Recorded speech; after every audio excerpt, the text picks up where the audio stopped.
ప్రముఖ cartoonist, documentary film maker SB Shankar Kumar శంకు August 24 ఆదివారం తెల్లవారుజామున కన్నుమూశారు.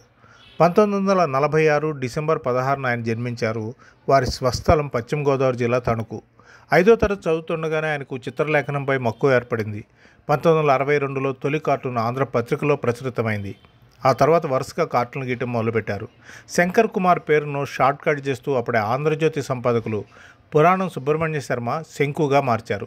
అప్పటి నుండి ప్రముఖ దిన, వార, మాస పత్రికలన్నింటిలోనూ శంకు గారి కార్టూన్లు విరివిగా వచ్చాయి. అనేక కథలకు, సీరియల్స్కు ఆయన బొమ్మలు గీశారు. పలు వారపత్రికలకు ముఖ చిత్రాలను అందించారు. బీఎస్సీ, ఎంఏ మ్యాథమెటిక్స్ చేసిన శంకు ఆ తర్వాత సీఏ చదివారు. ఏపీ స్టేట్ ఫైనాన్స్ కార్పొరేషన్లో జూనియర్ అసిస్టెంట్గా చేరిన ఆయన డిప్యూటీ డైరెక్టర్గా పదవి విరమణ చేశారు. బాపు గారితో ఉన్న అనుబంధంతో శంకు దాదాపు 9 చిత్రాలకు పనిచేశారు. మిస్టర్ పెళ్ళాం సినిమాకు సహనిర్మాతగా వ్యవహరించారు.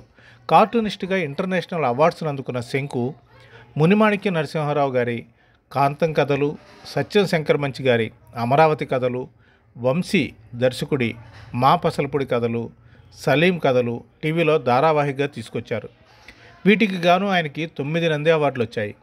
ప్రభుత్వ ఉద్యోగం చేస్తూనే శంకు కార్టూనిస్టులను ఏకత్రాటిపైకి తీసుకొస్తూ క్రోక్విల్ అకాడమీని స్థాపించారు. ఆ సంస్థ ద్వారా క్రోక్విల్ హాస్యప్రియ పత్రికను దాదాపు 12 ఏళ్ల పాటు తీసుకొచ్చారు.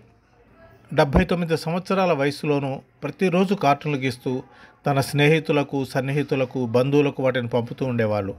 శ్రీ శంకు చివరి ఇంటర్వ్యూ ఆగస్టు 23వ తేదీ శనివారం ఉదయం డిడి యాదగిరిలో ప్రసారమైంది. ఆదివారం ఉదయం ఆయన కన్నుమూశారు. కార్టూనిస్టుగా, కథా రచయితగా, సంపాదకుడిగా, డాక్యుమెంటరీ ధారావాహికల దర్శకుడిగా పేరు తెచ్చుకున్న శంకు మృతికి రచయితలు, కార్టూనిస్టులు సంతాపాన్ని తెలియజేశారు.